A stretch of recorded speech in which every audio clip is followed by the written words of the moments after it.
გამარჯობა მოგესალმოთ ბანოშოუ პირველი იუმორისტული შოუ TV პირველზე.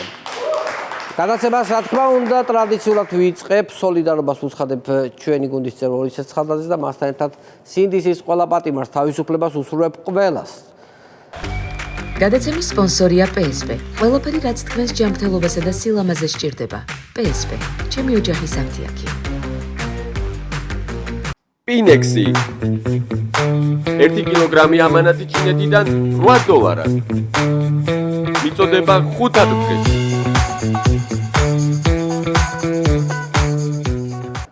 დავიწყოთ გადაცემა გასულ კვირას საბოლოოდ დავრწმუნდი მეგობრებო რომ ბრძენი ქართველი კი არა უნგრელი ერია. დიახ, ვიქტორ ორბანი არჩევნების გზით გაისტუმრეს ზეციურ პოლიტიკიდან, ზეციურ პოლიტიკაში. მაგრამ რო დაუფიქრდე, ქართველი ერი ბრძენიც არის და ეშმაკიც. ბრძენი იმიტომ რომ 2012-ში მიშა გადაირჩია და ეშმაკი იცით რატომ? ხომ აირჩია ივანიშვილი, მაგრამ სულ კი არა ურჩევია. თუ არ მოეწონა გადაირჩევს. აი მაგიტომ არის ეშმაკი უფრო ეშმაკური ერი უფრო ვართ და ეშმაკური ერი. მე მინდა მივმართო უნგრელ ხალხს. ხალხო, აზრზე მოდით. ჯერ კიდევ არ არის გვიანი, დააბრუნეთ ის კაცი სათავეში. ნატალან ჰაბორუტ აკარტოკ. აკარტოკ უფრო. რაც უნგრულად თარგმანში ნიშნავს, აბა ომი გინდათ? ანუ ჩამოიქცა უნგრეთი. გაუბედურდა ერი. შეესია deep state და უკვე 5 დღეა უნგრელ კაცებს უმოწყალოდ ათხოვებენ. ქალებს სქესს უცვლიან და ამ ყველაფერს ბავშვებს აყურებინებენ. ეს გინდათ? დაფიქრდით ხალხო. ეს გინდათ ამ ქვეყანაში? არც არაფერი მომხდარა, რომ დავაკვირდეთ. უნგრეთის არჩევნების შემდეგ არც ბომბები აცვია თავზე. რასაც ორბანი წინასაარჩევნოდ პირდებოდა. არც ომში ითრევენ და ქალი ისევ ქალია და კაცი ისევ კაცია. ერთი სიტყვით ქოცებს არჩევნები თუ ექნებათ, პროპაგანდის ულუფა ექნებათ ძალიან გასაზრდელი აშკარად, იმიტომ რომ აღარა მგონია რომ ეს ულუფა იკმაროს ხალხმა, რომ მარტო ომით და სქესის შეცვლით დაკმაყოფილდეს ხალხი, რაღაცა მეტი ფანტაზია საჭირო. ძალიან საშინელი სისხლის მსმელი დიქტატორი ყოფილა ეს ორბანი. სად მიდიხარ რომ მიდიხარ? დიქტატორივით რო ადექი და დიქტატორივით წახვედი. არჩევნები წააგო და წავიდა. სულელი არ არის ახლა. რა მოხდა მე არჩევნები რო წააგე? ხმებია მთავარი კაცო და დათვალე დემოკრატიულად და თუ არ ყოფნის, ხო? ჩაყარე დამატებით რამდენიც გინდა დემოკრატიულად. გააპროტესტებს რომელიმე პოლიტიკოსი ჩასვი ციხეში. ხალხი გააპროტესტებს, გამოიყვანეს სპეცრაზმი დემოკრატიულად და ურტყი დაშალე წყლის ჭავლის შეურიე რამე ქიმიური ნივთიერება დაწამლე ხალხი. ოღონდ დემოკრატიის ფარგლებში. მაგრამ დიქტატორი რო იქნები ადამიანი და ამას ვერ გააკეთებ. აბა ეხლა ეგ კაცი იყო. დაიბრიქებოდა რადიო და გაბღენზიდი. აბა რა არიცი საქმე არიცი. ძალიან მონდომებული იყო ქართული ოცნება უნგრეთის არჩევნების წინ პროპაგანდისტული მედიის მოწინავე რაზმი და 4 დეპუტატი ბათიკაშვილის მეთაურობით აფრინა უნგრეთში. დავიწყოთ ტელეკომპანია იმედით ნახოთ როგორ აშუქებდა პროპაგანდისტული არხი უნგრეთის არჩევნებს. შეგახსენებთ რომ ეს არის ის დრო, როცა უკვე თითქმის დათვლილია თითქმის ხმები. ნახოთ ვიდეო. 5%-ია დათვლილი და პირველად შედეგები ოდნავ მოგვიანებით გახდება ცნობილი. ჯერჯერობით სრული სათქმელი არა შედეგებით დასრულდება. შედეგები ადგილობრივი მედია სხვადასხვა წყაროზე დაყრდნობით სხვადასხვა პროგნოზს აკეთებს. უდიდესი ნაწილი ამბობს რომ მართველი პარტია ლიდერობს. დაველოდოთ ოფიციალურ CSK-ს მონაცემებს და შედეგებს. ანუ ორბანი იგებსო რა ლიდერობსო. ანუ და მადიარმა სამჯერ მოუგო. ანუ სხვაობა იყო სამჯერ მოუგო. აი წარმოგიდგენიათ რას ამბობს. ესენი რომ მიუშვა და ალტერნატიული მედია რო არ არსებობდეს, დღემდე ორბანი იქნებოდა მთავრობაში, მადურო იქნებოდა ისე ვენესუელაში და ხალხს ირანის გამარჯვებას აზეიმებდნენ ამერიკაზე. ესენი რომ მიუშვა. ტელეკომპანია იმედზე აცხადება, რომ ჯერ ხმები არ დათვლილოდა, მაგრამ ორბანი ლიდერობს. ესე იგი, ორბანი, რომელმაც არჩევნებში მარცხი აღიარა და მოწინააღმდეგე პარტიას გამარჯვება მიულოცა, ტელეკომპანია იმედზე არჩევნებს იგებს დღემდე. მინიმუმ ამ ფაქტის გამო უნდა ვიაზრებდეთ, რომ ქართული ხელისუფლება მიტაცებულია რუსული ძალის მიერ, მაგრამ პრინციპში ქართველ ხალხს რაიმეს გააზრების პრობლემა არც არასოდეს ჰქონია. უბრალოდ არ გვინდა არავის მონებად ვიქცეთ. მონებად. დიახაც ქართველ კაცს სანამ ზარღვებში სისხლი და ძუძუ შირძე გვიჩხებს, მანამდე ვერ დაგვიმონებს, ვერც ევროპა და ვერც ვერავინ. აი ეს არის სიმართლე. იმედი ვახსენე და აქვე საინტერესო ინფორმაციას მოგაწვით პროპაგანდისტული არხი ყოფილმა მფლობელმა, რომელმაც იმედი 1000 ლარად შეაჩეშა თანამშრომლებს. ახლა უკვე ლიბერთი ბანკიც გაყიდა, აშკარად ცდილობს სანქციები აირიდოს. არ ვიცი რამდენად უშველის იმედის და ლიბერთი ბანკის ესე უცებ მოშორება.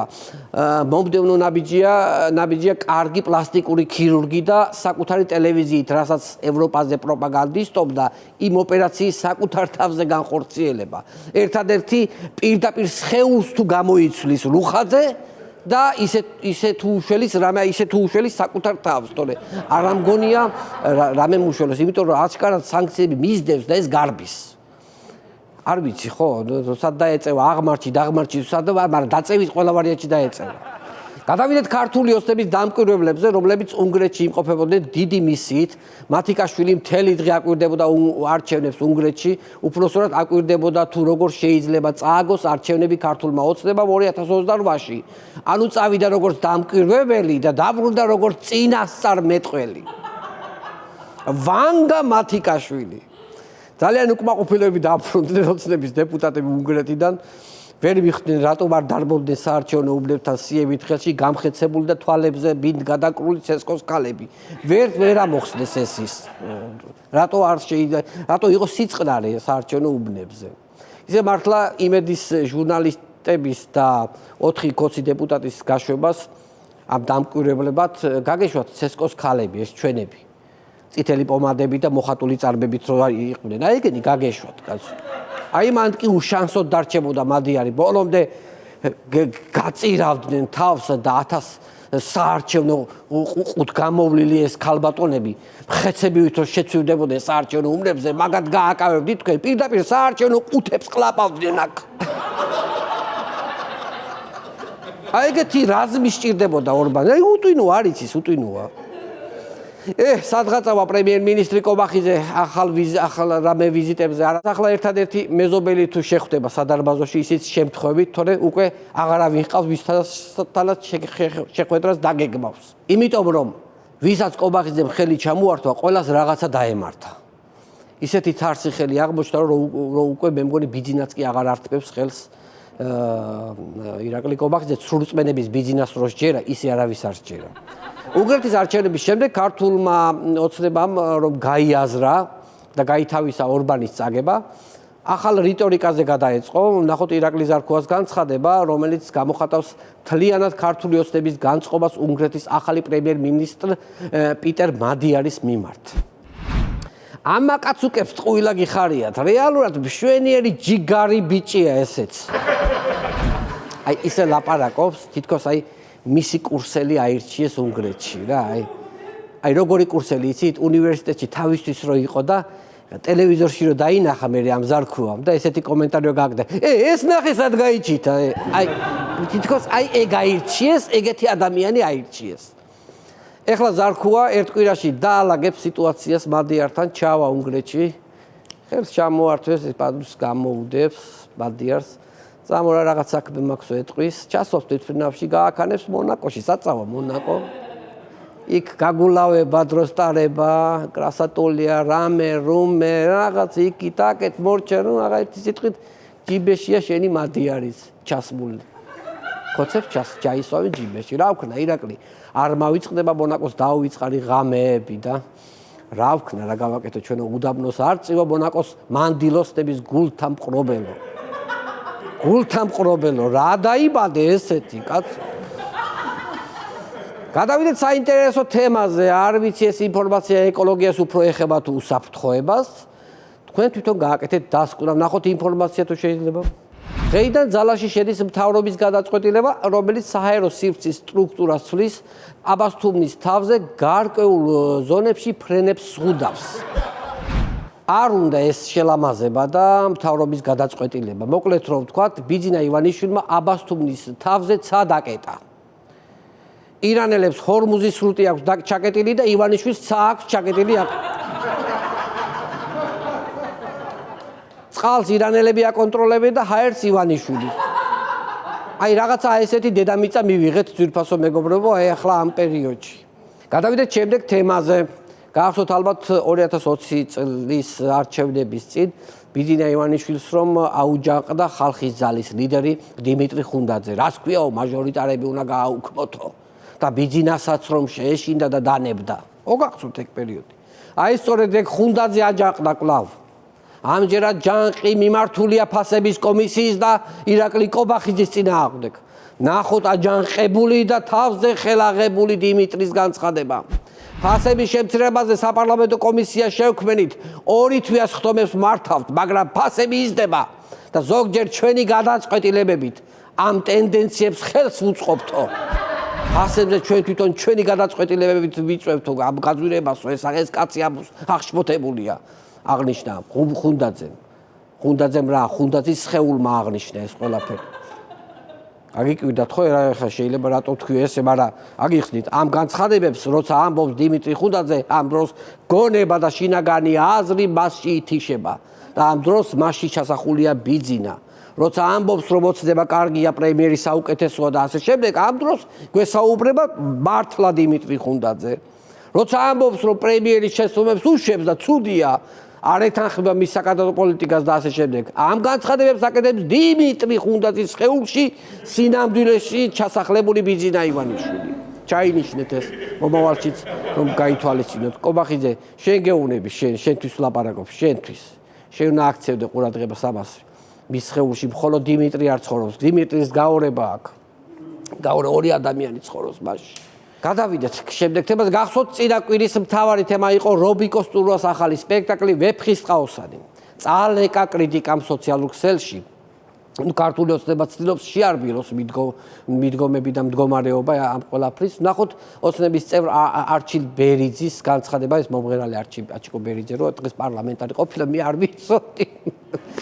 პარლამენტარი ყოფილა და რას ამბობს სპექტაკლთან დაკავშირებით. ეს არის ქართული იდენტობის სულის საოცარი აღდგენა. ქართული თეატრის ერთგვარი დაბადება. არა მხოლოდ ხელოვნების აქტი, არამედ ეროვნული თვითშეგნების კიდევ ერთი ძლიერი გამოხატულება. აბა რა გეთანხმები, აბა რა თინათინი რომ შილიფად ჩაცმული კაბით გამოვიდა. აი მაშინ აღდგა ქართული იდენტობა. მე-12 საუკუნიდან ქალები ხომ სულ გამჭვირვალე კაბებით იმოსებოდნენ. მაშინ დაიწყო პირველი ქართული მოდის ტენდენციების აკვარი. შეგვიძლია ასე ჩამოვაყალიბოთ აზრი. თინათინის გამჭვირვალე კოსტიუმი იყო სულის საოცარი აღდგენა. ტარიელის ლილოს ბაზრობაზე ნაყიდი ვეფხის მოსასხამი იყო ქართული თეატრის თავიდან დაბადება. რაც შეეხება ეროვნული თვითშეგნების ძლიერ გამოხატულებას, ეგ იყო ის 800,000 ლარი, რაც დაჯდა მთლიანად ეს ქართული იდენტობა. საერთოდ მე ვფიქრობ, რომ ნებისმიერი თემის გაკრიტიკება ძალიან მარტივია, ამიტომ ჯობია რომ ყველამ ჩვენი საქმე ვაკეთოთ. ეს ფრაზა ხომ კარგად ჟღერს, ხო და ყველამ ჩვენი საქმე უნდა ვაკეთოთ. ეს ხო კარგად ჟღერს ეს ფრაზა. ეხლა შემოგთავაზეთ იგივე აზრის ინტერპრეტაცია სხვა სიტყვებით. ნახოთ ოცნების პროპაგანდისტ უცნობის განცხადება.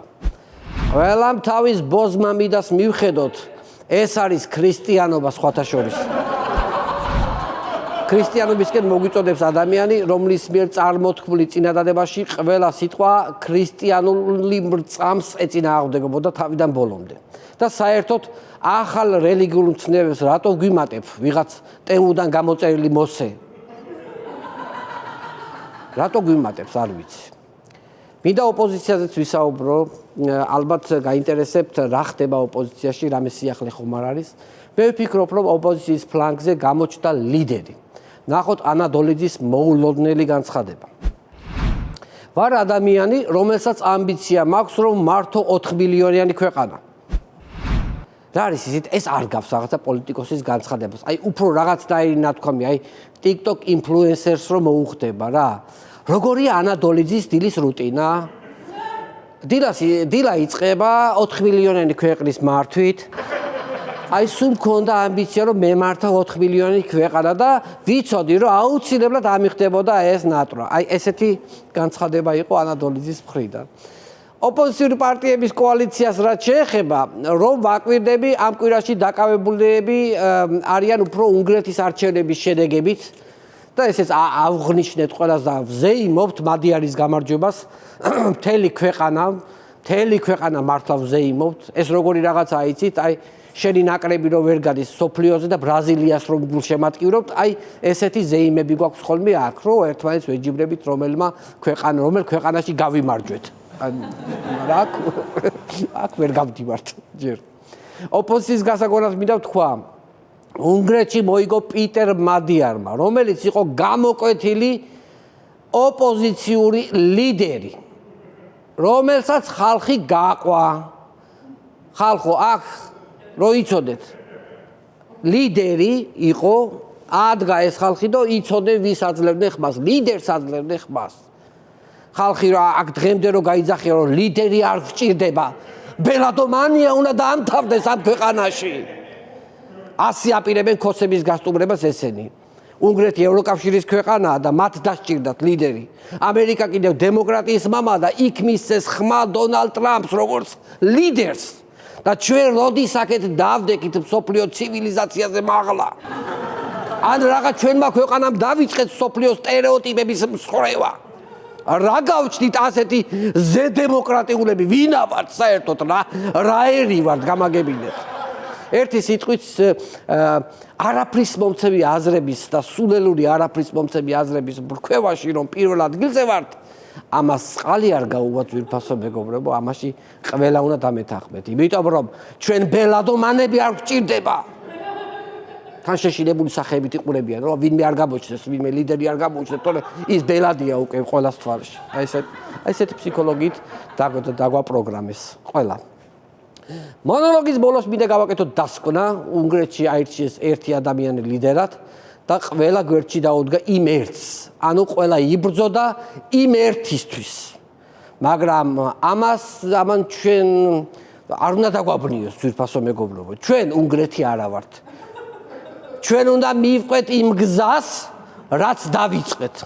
ჩვენ უნდა ვიყოთ მუშკეტერები, ერთი ყველასათვის და ყველა თავისთვის. აი სწორედ ეს გზა მიგიყვას ჩვენ გამარჯვებამდე. თავარია ყველამ ჩვენ ვიწრო ბაბლში გავიმარჯვოთ. ვიწრო ბაბლში და ასე მივახდეთ საბოლოო გამარჯვებას. აი მაგიტომ ვერ მოგვერევიან, ოღონდ ჩვენს ბაბლში. ჩვენ ბაბლში ვინ მოგვერევა? ვერავინ ვერ მოგვერევა. აი ეს მინდოდა მე თქვა ძვირფასო მეგობრებო. აი ეს მინდოდა, აბა დაფიქრდით, იფიქრეთ. რავი, ძალიან დიდი მადლობა, იმედია მალე ჩემს შოუს მუსიკალურად გააფორმებს კვლავ. ბენდი თამუნა ლეკვეიშვილის ხელმძღვანელობით. რამდენი ხანია ვიძახი, მაგრამ აი რავი, და როდემდე უნდა ვიძახო, არ ვიცი. დიდი მადლობა. გადაცემის სპონსორია PSP. ყველაფერი რაც თქვენს ჯანმრთელობასა და სილამაზეს სჭირდება. PSP. ჩემი ოჯახის აფთიაქი. Pinex-ი 1 კილოგრამი ამანათი ჩინეთიდან $8. მიწოდება 5 დღეს.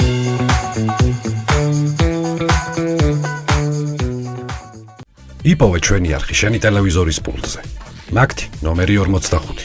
სილქნეტი 345. ახალი ქსელები 345. მარტივი 45.